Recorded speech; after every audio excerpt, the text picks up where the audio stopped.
Sky Tamil ஊடகத்தின் இதயம் செயற்திட்டத்தின் ஏற்பாட்டில் இடம்பெற்ற தரம் 5 புலமை பரிசில் பரீட்சை மாணவர்களுக்கான இலவச வழிகாட்டல் கருத்தரங்கு. ஸ்கை தமிழின் இதயம் செயற்திட்டம்.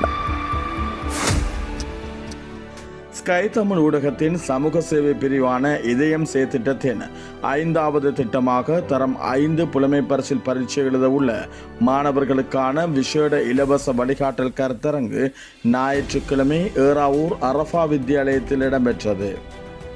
ஸ்கை தமிழ் ஊடக வலையமைப்பின் பணிப்பாளர் JM பாசித் வழிகாட்டலில் செய்தி முகாமையாளரும் இதயம் செயற்திட்டத்தின் தலைவருமான ஊடகவியலாளர் M ஃபஹத் ஜுனைத் தலைமையில் இடம்பெற்ற இந்நிகழ்வில் மட்டக்களப்பு கல்வி வலயத்தின் வலய கல்வி அலுவலக கல்வி அபிவிருத்தி பிரிவு பிரதி கல்வி பணிப்பாளர் MS அகமது பிரதம அதிதியாக கலந்து கொண்டதுடன் பாடசாலை அதிபர் ML மதியுதீன், பாடசாலை அபிவிருத்தி நிறைவேற்று குழு செயலாளர் HMM ஜவாட், ஆசிரியர் முகமது சன்சீர், அஷேக் ALM சஃபீல் நலீமி, அவதானி ஊடக வலையமைப்பின் பணிப்பாளர் மதியன்பன் மஜீத் ஆகியோர் கௌரவ அதிதிகளாக கலந்து கொண்டனர்.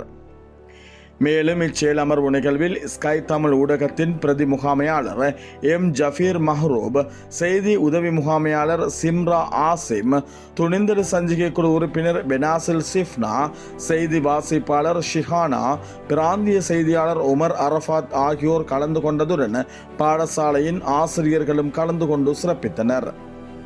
இந்நிகழ்வில் 100க்கும் அதிகமான தரம் 5 மாணவர்கள் கலந்து கொண்டு பயன்பெற்றதுடன் இந்நிகழ்வுக்கு Asian optical Kattankudy, new Lanka trust student Eravur, Sathar textiles Batticaloa, KH car sales Kattankudy, Al Jazeera புத்தக நிலையம் காத்தான்குடி, நூன் அச்சகம் Kattankudy, king chicken Eravur, EZ foodline Kattankudy ஆகிய நிறுவனங்கள் அனுசரணை வழங்கியிருந்தமை குறிப்பிடத்தக்கது.